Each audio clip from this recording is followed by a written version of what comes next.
സംസ്ഥാനത്ത് 3 മാസത്തിനിടെ പെയ്തിറങ്ങിയത് 71% അധിക മഴ. ജൂൺ മാസത്തിൽ പ്രതീക്ഷിക്കുന്നത് 100% അധിക മഴയെന്നും കാലാവസ്ഥാ നിരീക്ഷണ കേന്ദ്രം ഡയറക്ടർ അറിയിച്ചു.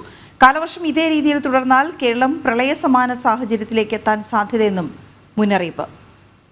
വിവരങ്ങളുമായി പ്രശാന്ത് ചേരുന്നു. പ്രശാന്ത്, വലിയ ആശങ്കയുള്ള ഒരു റിപ്പോർട്ടാണിത്. കാരണം 71% അധിക മഴ ലഭിച്ച് ഇപ്പോൾ തന്നെ നിൽക്കുന്നിടത്ത് ഡാമുകളെല്ലാം തുറന്നുവിടുന്ന ഒരു സാഹചര്യത്തിലേക്ക് നമ്മൾ അടുക്കുമ്പോൾ ജൂൺ മാസത്തിൽ 100% അധിക മഴ എന്നത് അതെങ്ങനെ കേരളം കൈകാര്യം ചെയ്യുന്ന കാര്യത്തിൽ വലിയ ആശങ്കയുണ്ട്. അപ്പോൾ കാലവർഷം ഇതേ രീതിയിൽ തുടരാനുള്ള സാധ്യതയെക്കുറിച്ച് അവരെന്താണ് പറയുന്നത്?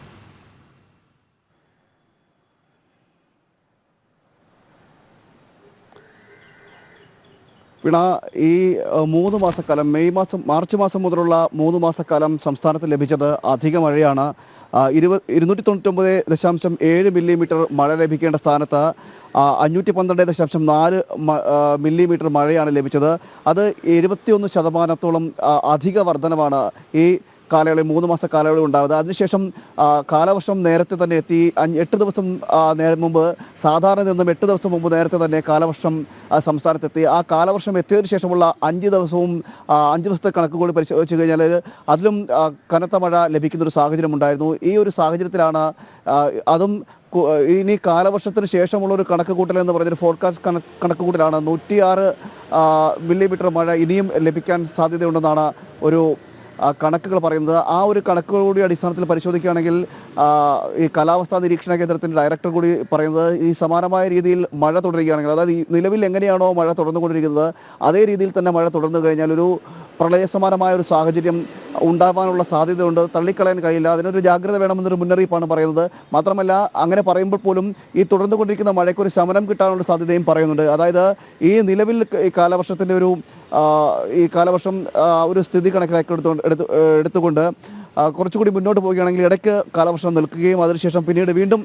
പെയ്യാൻ ആരംഭിക്കുകയും ചെയ്യും. അങ്ങനെയാണെങ്കിൽ വലിയ ബുദ്ധിമുട്ടുണ്ടാവില്ല. നേരെ മറിച്ച് നമ്മൾ പറഞ്ഞ കണക്കാണെങ്കിൽ അതേ സ്ഥിതി, നിലവിൽ എങ്ങനെയാണോ മഴ ശക്തമായി തുടരുന്നത് അതേ സ്ഥിതിയിൽ തുടരുകയാണെങ്കിൽ അത് ഒരു പ്രത്യാഘാതത്തിന് സാധ്യതയുണ്ട്. അതിനൊരു മുന്നറിയിപ്പ് കൂടി കാലാവസ്ഥാ നിരീക്ഷണ കേന്ദ്രം പറയുന്നുണ്ട്. കാരണം അങ്ങനെയാണെങ്കിൽ ജാഗ്രത പാലിക്കേണ്ട സാഹചര്യമുണ്ട്. അതുകൊണ്ട് തന്നെ അതിൻ്റെ ഒരു മുൻകരുതൽ വേണമെന്നും പറയുകയും ചെയ്യുന്നുണ്ട്. അതോടൊപ്പം തന്നെ സംസ്ഥാനത്ത് ഇന്നും നാളെയും എല്ലാം മഴ കനക്കുമെന്ന് തന്നെയാണ് കാലാവസ്ഥാ നിരീക്ഷണ കേന്ദ്രവും പറയുന്നത്. വിവിധ ജില്ലകളിൽ യെല്ലോ അലർട്ടും റെഡ് അലർട്ടുകളടക്കം പ്രഖ്യാപിച്ചിട്ടുണ്ട്. മഴ കൂടുതൽ ശക്തമാവുകയും ചെയ്യുമെന്നും കാലാവസ്ഥാ നിരീക്ഷണ കേന്ദ്രം പറയുന്നു. സംസ്ഥാനത്തേക്ക് വരികയാണെങ്കിൽ തലസ്ഥാനത്ത് ഇന്ന് ഒരു പകൽ മഴ ശാന്തമായി നിൽക്കുന്ന ഒരു സാഹചര്യമാണ്. എന്നാൽ ഉച്ച കഴിഞ്ഞ് വീണ്ടും മഴ പെയ്യാനുള്ള സാധ്യതകളിലടക്കമുള്ള അലർട്ട് ലഭിക്കുന്നുണ്ട്. എന്തായാലും വരും മണിക്കൂറുകളിൽ ശക്തമായ മഴ സംസ്ഥാനത്ത് ഉണ്ടാകുമെന്ന് തന്നെയാണ് കാലാവസ്ഥാ നിരീക്ഷണ കേന്ദ്രത്തിൻ്റെ മുന്നറിയിപ്പിലും പറയുന്നത്. ജാഗ്രത വേണമെന്ന് പറയുന്നു. മലയോര മേഖലകളിലുള്ളവരായാലും ശരി, അതോടൊപ്പം തന്നെ തീരദേശ മേഖലകളിലുള്ളവരായാലും ശരി ജാഗ്രത പാലിക്കണമെന്നുണ്ട്. മത്സ്യബന്ധനത്തിന് പോകുന്നവർക്ക് ജാഗ്രതാ നിർദ്ദേശം നൽകിയിട്ടുണ്ട്. മലയോര മേഖലകളിൽ താമസിക്കുന്നവർക്ക് ഉരുൾപൊട്ടലടക്കമുള്ളവ മുന്നറിയിപ്പ്, ആ സ്ഥലങ്ങളിൽ താമസിക്കുന്നവരും ജാഗ്രത പാലിക്കണമെന്ന നിർദ്ദേശമുണ്ട്. ജില്ലാ ഭരണകൂടം നൽകുന്ന എല്ലാ നിർദ്ദേശവും പാലിക്കണമെന്ന അടക്കമുള്ള നിർദ്ദേശങ്ങളാണ് ഇപ്പോൾ ദുരന്ത നിവാരണ അതോറിറ്റി നൽകിയിരിക്കുന്നത്. കള്ളക്കടൽ പ്രതിഭാസത്തിൻ്റെ സാധ്യതകളുമുണ്ട്. തീരത്തേക്ക് കടൽ ഇരച്ചു കയറുവാനുള്ളൊരു സാധ്യത, അതായത് ഉയർന്ന തിരമാലകൾ ഉണ്ടാകുവാനുള്ള സാധ്യതകളൊക്കെ ഉണ്ട്. അതുകൊണ്ട് തന്നെ വലിയ ജാഗ്രത പാലിക്കണമെന്ന ഒരു മുന്നറിയിപ്പും നൽകുന്നുണ്ട്.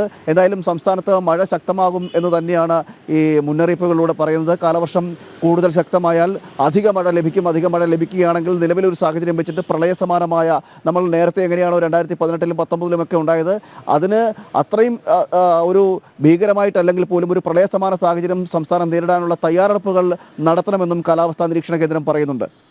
ഓക്കെ, ശരി.